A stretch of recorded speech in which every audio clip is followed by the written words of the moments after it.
ರೂಪಾಯಿ ಒಂದು ಆಡ್ರಿ ಹಾಂ ರೀ ಗಂಡಾಳಿಗೆ 500. ಮತ್ತು ಈ ನಮೂನೆ ಪ್ಯಾಟಿಗೆ ಹೋದ್ರೆ ಉರ್ಲ್ ಹಾಕೋಬೇಕು ನಾವು. ಏನ್ರಿ ಭಾಳ ಕಷ್ಟ ಐತಿ ಉಳ್ಳಾಗಡ್ಡಿ ಬೆಳೆ ಬೆಳೆದಾರ ಎಲ್ಲ ಹಂಗೈತ್ರಿ. ಈಗ ಉಳ್ಳಾಗಡ್ಡಿ 1 ಎಕರೆ ಹೆಸರು ಆತು, ಶೇಂಗಾ ಆತು. ಮಳೆ ಭಾಳ ಆಗಿ ಏನು ಉಳಿದಿಲ್ರಿ ರೈತಂದು ಬಾಳೆ ಹೋಗಿ ಸಾಯುಧ ಪಾಡನ್ನು ಖರ್ಚುನು ಖರ್ಚು ಹೋಗ್ತದೆ. ಮತ್ತು ಲಾಸನು ಆಗ್ತದೆ.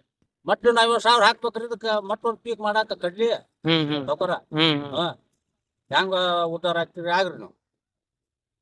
ಕಷ್ಟ ಐತಿ ರೈತನ ಬೆಳೆ ಅರ್ಥ ಕಷ್ಟ ಅನ್ರಿ. ಮತ್ತು ಅದು ಬೆನ್ನೆಲುಬು ಐತಿ ರೈತರು ರೀ. ಮತ್ತು ಇನ್ನು ಮಾರಾಟ ಇಲ್ಲ, ಇದು ರೇಟ್ ಇಲ್ಲ. ಈ ನಮೂನೆ ಆದ್ರೆ ಯಾವಾಗ ಉದ್ದಾರ ಆಗ್ಬೇಕ್ರಿ ಬಾಳೆ?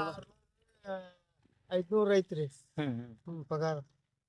ಹೆಣ್ಣಾಳಿಗೆ 300 ಐತ್ರಿ. ಮತ್ತೆ ಹೆಚ್ಚಾಗಿ ಬೇರೆ ರೀ ಪಗಾರ ಬೇರೆ, ಮತ್ತು ಉಳ್ಳಾಡಿ ಹೆಚ್ಚೋದು ಬೇರೆ. ತಗೋರ ಪ್ಯಾಟಿಗೆ ಹೋಗ್ಬೇಕಾದ್ರೆ ಒಂದು ಪೀಸಿಗೆ 200 ಖರ್ಚಾಗತ್ರಿ. 200 ಖರ್ಚಾಗೈತಿ. 200 ರೂಪಾಯಿ ರೊಕ್ಕ ಇಲ್ಲ ಅದಕ್ಕೆ. 2 ರೂಪಾಯಿನೂ ಇಲ್ಲ. ಓದ್ ಏನಾರು ಮಾಡ್ಯಾವಂದ್ರೆ ನೋಡ್ರಿ ಏನ್ ಮಾಡ್ತೀರಿ, ಏನು ಮಾಡ್ತಾರೋ ಸರ್ಕಾರ. ಏನು ಸಾಲ ಮಾಡಿ ಬಂದ ಬಿಡುಗಡೆ ಆಗೈತೆ ಅಂತ ಹೇಳಿ ತಿಂಗಳಾತ್ರಿ ಅನ್ನಕತ್ತಿ. ಇನ್ನ ಬೆಳೆ ಪರಿಹಾರ ಬಂದಿಲ್ರಿ? ಏನಿಲ್ರಿ. ಬರೀ ಇನ್ನೂ ಮಾಡೇವಿ. ಅದನ್ನ ಆಗೈತಿ 80 ಕೋಟಿ ಹೋಗೈತಿ. 70 ಕೋಟಿ ಸಂಚಯ ಮಾಡ್ಯಾವ ಅಂತಾರ. ಅದು ಎಲ್ಲಿ ಮಾಡ್ಯಾರೋ ಎಲ್ಲಿ ಐತು ಅವ್ರಿಗೆ ಗೊತ್ತಿರಿ ಅದು.